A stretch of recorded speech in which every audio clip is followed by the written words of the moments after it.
दीपा बोली, आइए Mrs Mathur, welcome. Mrs Mathur बोली, जिया आंटी से मिलो। दीपा बोली, अरे बेटा तुम मेरे गले मिलो, पैर छूने की ज़रूरत नहीं है।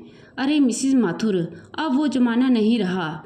आओ जिया बेटा बैठो, ये तुम्हारा ही घर है। वैसे मिसिज माथुर, जिया बहुत प्यारी है। जिया बोली, आंटी प्रिंस कहीं नज़र नहीं आ रहा, वो घर पर नहीं है। दीपा बोली, हाँ वो कहीं कुछ काम से निकला है, बस अभी आता ही होगा, तुम खुद उसे फ़ोन कर लो। जिया बोली, जी आंटी जी। मिसिज माथुर बोली, अब बच्चे बड़े हो गए हैं, बस एक ही जिम्मेदारी हमारी है कि उनके लिए सही लाइफ पार्टनर मिल जाए और बच्चे सेटल हो जाएं। दीपा बोली, आपने बिल्कुल सही कहा। इधर प्रियांश गाड़ी में ही बैठा प्रिया को कॉल कर रहा था। फिर उसने मैसेज किया, प्रिया प्लीज़ एक बार मुझसे बात कर लो। प्रिया ने इस बार फ़ोन उठा लिया। बोलो अब क्या कहना चाहते हो? देखो मुझे तुमसे कोई बात नहीं करनी और ना ही कुछ सुनना है। प्रियांश बोला, अच्छा एक ही पल में तुमने मुझे पराया कर दिया। मैं जानता हूँ कि वो जो कुछ भी हुआ वो सही नहीं था, लेकिन मैं पूरी कोशिश करूँगा। उसके लिए मुझे तुम्हारी ज़रूरत है प्रिया। आई लव यू, मैं तुम्हारे बगैर नहीं रह सकता। प्रियांश की बात सुनकर उसकी आंखों से आंसू बहने लगे और वो अंदर ही अंदर तड़प उठी कि अभी जाकर वो प्रियांश से मिल ले। लेकिन फिर उसे अपनी माँ की याद आ गई कि उन्होंने उसको कितनी तकलीफ़ों से पाला पोसा और जिन्होंने उनकी इंसल्ट की वो उसे कैसे भूल जाए। प्रियांश बोला, प्रिया कुछ तो बोलो, तुम्हारी चुप्पी कहीं मेरी जान ना ले ले, बोलो। प्रिया ने अपने दिल पर काबू करके, देखो प्रियांश, तुम और मैं कभी एक नहीं हो सकते, हमारा और तुम्हारा मिलना इम्पॉसिबल है। फिर क्यों तुम मेरा और अपना टाइम बर्बाद कर रहे हो? मेरा पीछा छोड़ दो प्लीज़। प्रियांश बोला, मुझे पता है कि ये तुम नहीं कह रही हो, बल्कि तुम्हारी नाराज़गी कह रही है। मेरा दिल कहता है कि जैसे मैं तड़प रहा हूँ तुम्हारे बगैर, वैसे तुम भी तड़प रही हो। बोलो सच कह रहा हूँ ना मैं? प्रिया बोली, देखो प्रियांश, मैं कुछ नहीं जानती, बस इतना ही जानती हूँ कि जो कुछ भी हमारे बीच था वो अब ख़त्म हो चुका है, इसलिए तुम मुझे भूल जाओ, यही हम दोनों के लिए अच्छा होगा। और फिर उसने फ़ोन रख दिया। प्रियांश बोला, प्रिया इतनी आसानी से तुमने कह दिया कि मैं तुम्हें भूल जाऊं। मैं सांसें लेना भूल सकता हूं पर तुम्हें नहीं। इधर प्रिया का ऑफिस में दम घुट रहा था, वो वहां से बल्कि इन सारी सिचुएशन से दूर जाना चाहती थी। तभी उसका फ़ोन बजने लगा। देखा तो मधु का फ़ोन था।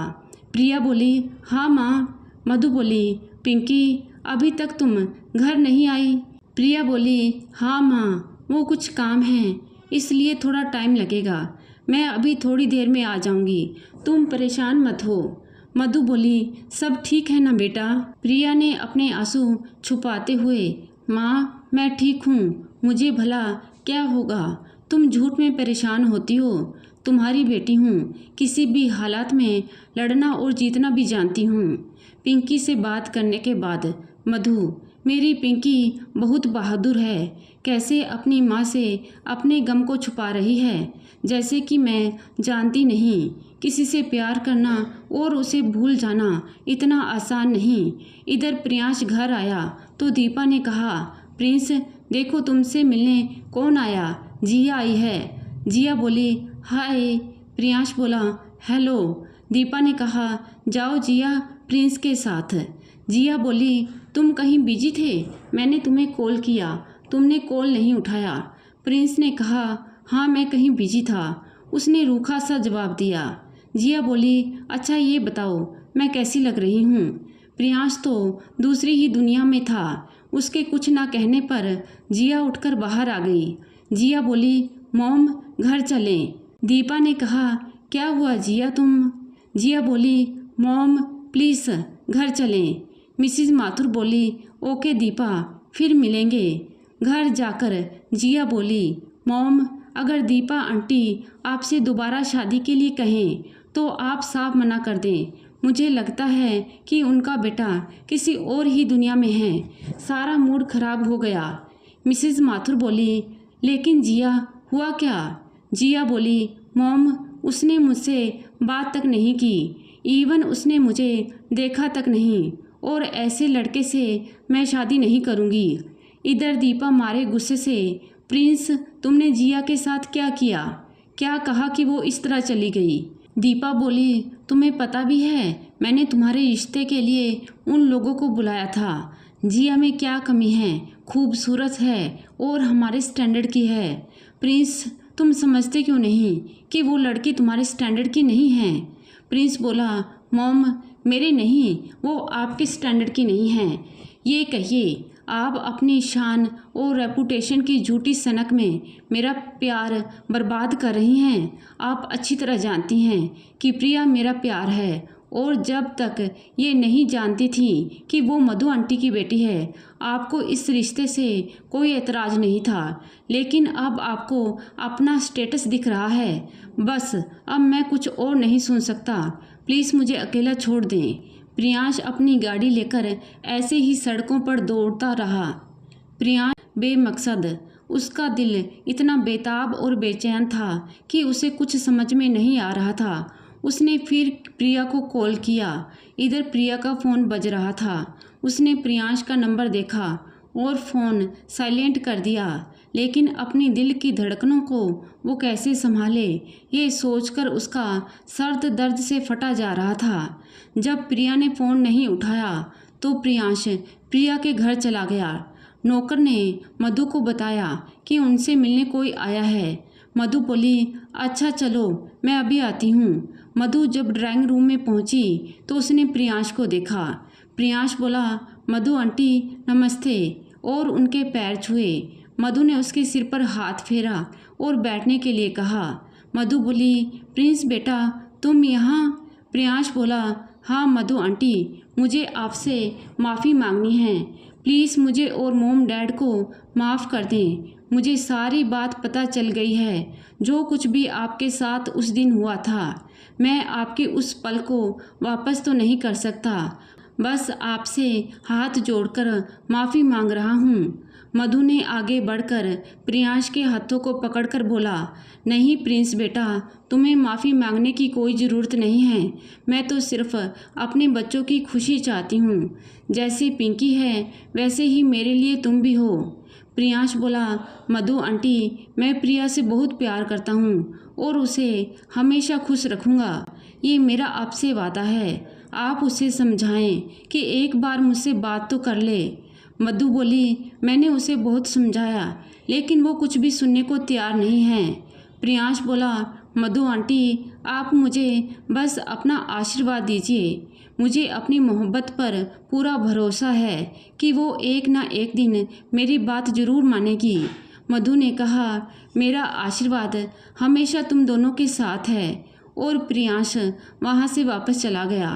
इधर दीपा मोहन से, उस मधु की बेटी ने तो हमारे प्रिंस पर जाने क्या जादू कर दिया है। वो अपनी माँ से इस तरह बात कर रहा है, उसे तो मैं छोड़ूंगी नहीं। तभी प्रियांश अंदर आता है। उसे देखते ही मोहन बोला, प्रियांश, कहाँ थे तुम? और मैं ये क्या सुन रहा हूँ? ये कोई तरीका है अपनी मोम से बात करने का? प्रियांश बोला, डैड, जब बड़े अपनी मर्यादा को लांघ जाएं तो फिर छोटे क्या करें? मोम ने आपको ये नहीं बताया कि उन्होंने प्रिया और उसकी मोम के बारे में क्या कुछ कहा?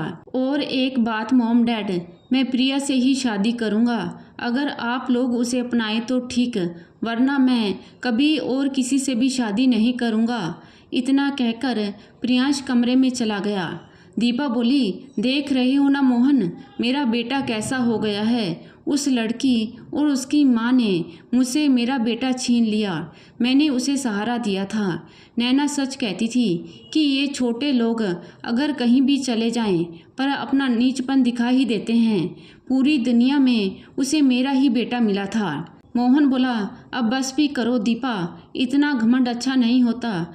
कहीं ये तुम्हारे स्टेटस और रेपुटेशन के चक्कर में हमारा बेटा हमसे दूर ना हो जाए। आखिर तुम्हें हो क्या गया है? बल्कि हमें तो मधु से माफ़ी मांगनी चाहिए।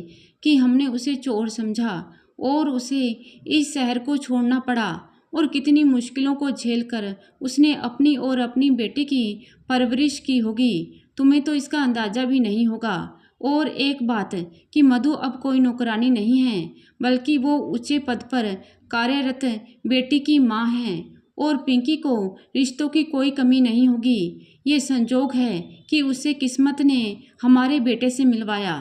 दीपा ने कहा, मोहन आप भी प्रिंस की बोली बोलने लगे। मोहन बोला, दीपा मुझे तुमसे कोई बात नहीं करनी, जो तुम्हें अच्छा लगे करो, बस मेरा बेटा मुझसे दूर नहीं होना चाहिए। और मोहन कमरे से निकल गए। दीपा भी गुस्से से भर गई। इधर पिंकी को मधु ने प्रियांश के बारे में बताया। मधु बोली, पिंकी बोली, हाँ माँ, आप कुछ कहना चाहती हैं? बेटा आज प्रियांश घर आया था। पिंकी बोली, क्यों? मधु ने कहा, मुझसे अपने मॉम डैड की तरफ से माफ़ी मांगने। पिंकी ने कहा, अच्छा। पिंकी बोली, माँ मैं बहुत थक गई हूँ, थोड़ा आराम करना चाहती हूँ। मधु ने पिंकी को रोकते हुए, पिंकी मेरी तरफ देख, तुझे क्या लगता है कि मुझे कुछ पता नहीं है? ये जो तू बड़ा बनने की कोशिश कर रही है ना, इतना आसान नहीं है किसी को भुलाना। मेरी बात मान और प्रियांश से मिल ले। मैं तुम दोनों का दर्द नहीं देख सकती, जा उससे बात कर ले। पिंकी ये सुनकर मधु से लिपटकर रोने लगी। मधु ने उसके आंसू पोंछे और बोली, जा बात कर ले, उसे फ़ोन कर ले, तेरी खुशी ही ज़्यादा ज़रूरी है और मेरे लिए परेशान ना हो। पिंकी बोली, ठीक है माँ। इधर प्रियांश को मोम से इस तरह बात करके बुरा लग रहा था, लेकिन आखिर करे तो क्या करे, वो प्रिया को भी तो नहीं बुला पा रहा था। और इन्हीं सारी बातों को सोचकर उसे अजीब सी बेचैनी होने लगी। वो अपने गम भुलाने के लिए यहाँ से दूर जाना चाहता था। रात के करीब 12 बजे थे और प्रियांश गाड़ी लेकर निकल पड़ा और गाड़ी की स्पीड तेज होने की वजह से उसके ब्रेक नहीं लग रहे थे और गाड़ी एक पेड़ से जाकर टकरा गई और प्रियांश खून से लथपथ बेहोश पड़ा था। इधर दीपा प्रियांश के कमरे में गई तो वो अपने कमरे में नहीं था। उसने नौकर से पूछा तो नौकर ने बताया कि वो गाड़ी से कहीं गए हैं। दीपा ने उसका फ़ोन मिलाया तो फ़ोन स्विच ऑफ आ रहा था। उसे घबराहट होने लगी। उसने मोहन से कहा, देखिए ना, इतनी रात में प्रिंस कहाँ चला गया है, उसका फ़ोन भी बंद है, बहुत घबराहट हो रही है, ज़रा पता करें। मोहन बोला, तुम घबराओ नहीं, प्रिंस कोई बच्चा तो है नहीं, किसी काम से गया होगा, आ जाएगा। दीपा बोली, पता नहीं, मेरा दिल बहुत बेचैन हो रहा है, कुछ अजीब सा। मोहन ने कहा, दीपा तुम भी कैसी बातें करती हो, सो जाओ, अभी फिर फ़ोन करता हूँ, कुछ ऐसा वैसा मत सोचो। इधर पिंकी ने प्रियांश को फ़ोन मिलाया तो फ़ोन स्विच ऑफ था। उसने सोचा कि वो उससे गुस्सा हो गया है, इसलिए उसने फ़ोन बंद कर दिया है। पिंकी कोई बात नहीं, अब उससे मिलकर सॉरी बोल दूंगी, उसने अपने मन में सोचा और सोने लगी। तभी उसने थोड़ी देर बाद ही एक बुरा सपना देखा और जग गई। उसे कुछ तो महसूस हुआ कि कुछ बुरा हुआ है, पर क्या? कहीं प्रियांश वो ठीक तो है? इधर मोहन के फ़ोन पर कॉल आई और प्रियांश के एक्सीडेंट की खबर थी। दीपा बोली, क्या हुआ, किसका फ़ोन था, आप कुछ बोलते क्यों नहीं? मोहन बोला, प्रिंस का एक्सीडेंट हो गया है, वो हॉस्पिटल है। दीपा ने कहा, क्या वो ठीक तो है, मुझे मेरे बेटे के पास ले चलिए। मोहन बोला, हिम्मत रखो, उसे कुछ नहीं होगा, चलो। और दोनों हॉस्पिटल पहुँचे। मोहन बोला, डॉक्टर प्रिंस कैसा है? डॉक्टर ने कहा, अभी कुछ कह नहीं सकते, सर पर चोट की वजह से काफ़ी खून बह गया है, हम पूरी कोशिश कर रहे हैं, जब तक उन्हें होश नहीं आता तब तक कुछ भी नहीं कह सकते।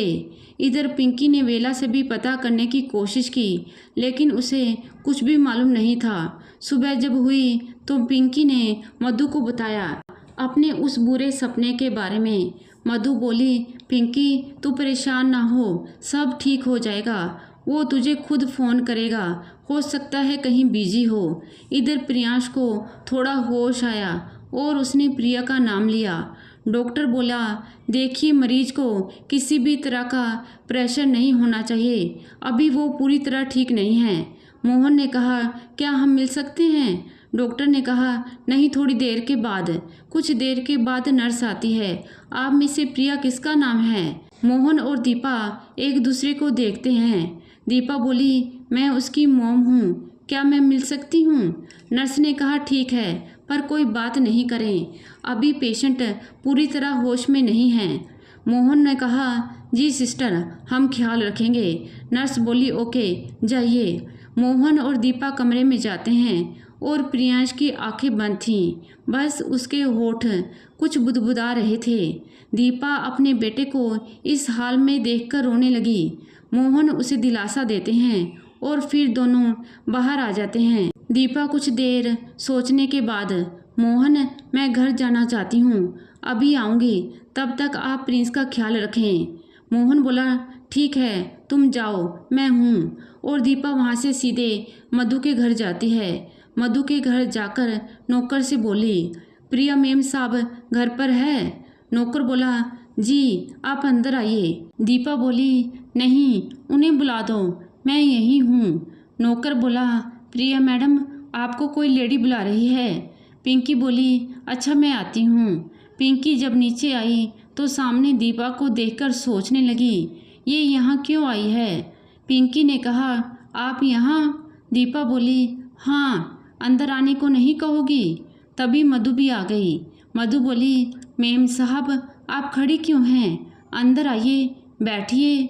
दीपा अंदर आ गई और मधु के सामने हाथ जोड़कर, मधु, मुझे माफ़ कर दो, मैंने आज तक तुम्हें जो कुछ भी कहा, और पिंकी बेटा, तुमसे भी माफ़ी मांगती हूँ, प्लीज़ मुझे माफ़ कर दो। मेरी जिद की वजह से आज मैं अपने बेटे को कहीं खो ना दूँ। मधु बोली, नहीं मेम साहब, आप हाथ मत जोड़ें। दीपा बोली, पिंकी प्लीज़, ज़िंदगी और मौत से लड़ रहा है, तुम मेरे प्रिंस को बचा लो, मैं तुम्हारे आगे हाथ जोड़ती हूँ। आज मधु तुम्हारे सामने एक माँ खड़ी है। पिंकी बोली, क्या हुआ प्रियांश को? दीपा ने कहा, उसका एक्सीडेंट हो गया है और इन सब की वजह सिर्फ़ और सिर्फ मैं हूँ। मुझे अपनी अमीरी और स्टेटस का इतना घमंड था कि अपने बेटे के दिल को ना समझ पाई। पिंकी, चलो बेटा, प्रियांश तुम्हारा इंतज़ार कर रहा है। पिंकी ने मधु की तरफ देखा। मधु बोली, जा पिंकी, जल्दी जा। पिंकी प्रियांश के पास बैठ गई और उसके हाथों को सहला रही थी। पिंकी बोली, प्रियांश देखो, तुम्हारी प्रिया आ गई है, सब कुछ ठीक हो गया। बहुत सताया है ना तुम्हें, इसलिए मुझसे नाराज़ हो। प्रियांश ने धीरे से आंखें खोली तो सामने प्रिया उसका हाथ पकड़े बैठी थी। प्रियांश की आंखों में खुशी थी। उसने प्रिया से कुछ कहना चाहा, पर प्रिया उसके होठों पे हाथ रखकर उसे चुप रहने को कहा। पिंकी बोली, प्रियांश, सब ठीक हो गया है, बस तुम जल्दी से ठीक हो जाओ, फिर घर चलते हैं। दीपा भी खड़ी थी। प्रियांश ने उन्हें देखा। दीपा बोली, प्रिंस, तेरी मोम इतनी बुरी भी नहीं है, देख, मैं प्रिया को ले आई ना, जल्दी से ठीक हो जा और घर चलते हैं। और फिर प्रियांश ठीक होकर वापस घर आ गया। दीपा बोली, अजी सुनते हैं, जल्दी करिए, हमें अपनी बहू का हाथ मांगने उसके घर चलना है। प्रिंस, प्रिंस, जल्दी आओ बेटा, देर हो रही है। प्रियांश बोला, आया मोम। और फिर तीनों मधु के घर पहुंचते हैं। मधु बोली, आइए मेम साहब। दीपा आगे बढ़कर मधु को गले लगाते हुए कहा, मधु, मैं तुम्हारी अब मेम साहब नहीं हूँ, अब हम समदन हैं, और आज से मुझे समदन जी कहना, समझी समदन जी। और फिर ठहाकों से पूरा घर गूंज उठा। तो दोस्तों, आपको ये कहानी कैसी लगी? अगर आपको ये कहानी अच्छी लगी है तो प्लीज़ कहानी को लाइक ज़रूर कीजिएगा। धन्यवाद।